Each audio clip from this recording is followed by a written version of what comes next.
ढेंकानाल जिला कामाख्यानगर महिमा गादी रे प्रतिवर्ष भली एवर्ष मध्य नियारा ढंगरे पालित होईछि नुआखाई पर्व। अलेख महिमांकु प्रथम भोग अर्पण परे एकाठी तळे बसी कदली पत्र रे नवान्न भक्षण करथिले भक्त और बाबा महिमा धर्मी साधुंक आशीर्वाद नै परिवार आरोग्य कामना करथिले समस्ते।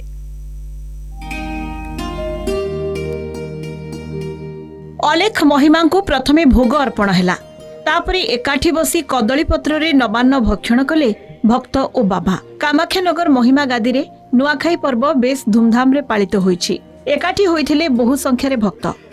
ब्रह्म मुहूर्तरु उठी महिमा भक्त माने नित्य कर्म सारिथिले। घर धुआ पोछा करी नुआ वस्त्र परिधान करी एकाठी भजन और कीर्तन करथिले।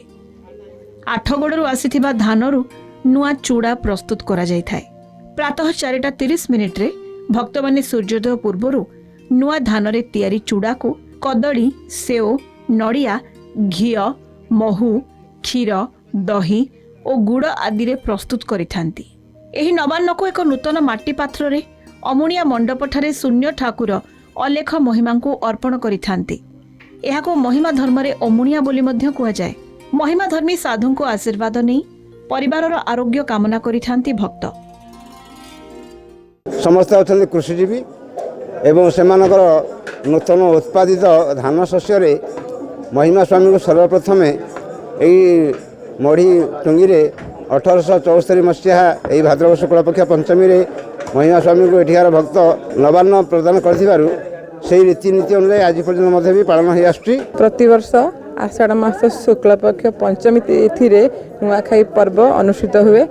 एठार आम बड़ी भोर उठी ब्रह्म मुहूर्त उठी घर द्वारा धुआ पोछा कर नूतन वस्त्र परिधान कर समस्ते एठिक आसी था नुआ खायापाई।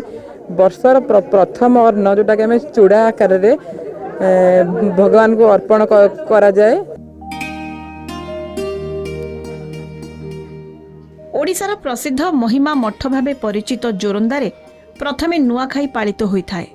एहापरे कामाख्यानगर स्थित महिमा गादी को छुट्टी आसी थांती भक्त। भक्त साधु सन्थ नवान्न भक्षण करिथांती। समग्र विश्वर कल्याण पाई साधु माने अलेख महिमांक निकटरे प्रार्थना करिथिले। धान अमलर खुशी रे चासी नुआखाई पालन करिथांती। 1862 रु एक चाल घरे एही पर्व पालन करा जाउथिला। 1875 रु प्रतिवर्ष नुआखाई पालित होई आसुछि। पश्चिम ओडिसा रे नुआखाई को मां समलेश्वरी पाखरे रीतिनीति अनुसार पूजार्चना परे नुआ धान रे प्रस्तुत चूड़ा को नवान्न भावरे लगा जाय थाए। महिमा धर्मर लोके नुआ धानरू प्रस्तुत चूड़ा और सुबासित फल, क्षीर, गुड़ रे प्रस्तुत नवान्न को अलेख महिमा प्रभु को अर्पण करिथांती। जगत भगत मंगल पाई महिमा गोसाई जो धर्म प्रतिष्ठा कर जाइछंती तार प्रतीक स्वरूप एठी महिमान धर्मावलंबी माने कामाख्यानगर अंचल आसी एठी नवान्न भक्षण करथांती।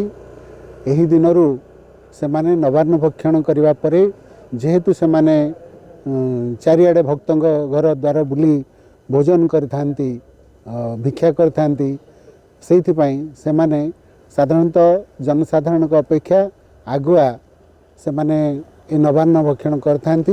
यही पर्व आमर महिमा धर्म यहीपरी चली नुआखाई होगा प्राय 100 वर्ष होमती चली। सकाळु सकाळु प्रथमे अमाणिया टेका है कि से नुआ चूड़े शून्य प्रभु को अलेख महिमा को दे तापर बाबा मैंने आरंभ करेंगे भिक्षा भोजन। आमर 1875 मसीह आज नवान्न लगी होची एवं भक्त जगत भगत आबड़ वृद्ध बनिता समस्ते नवान्न पाउछन्ति। यही पर्वटी आमर द्वितीय पर्व बोले करा जाउछि। कामाख्यानगर सदाशिव सेठी रिपोर्ट, कलिंग टीवी।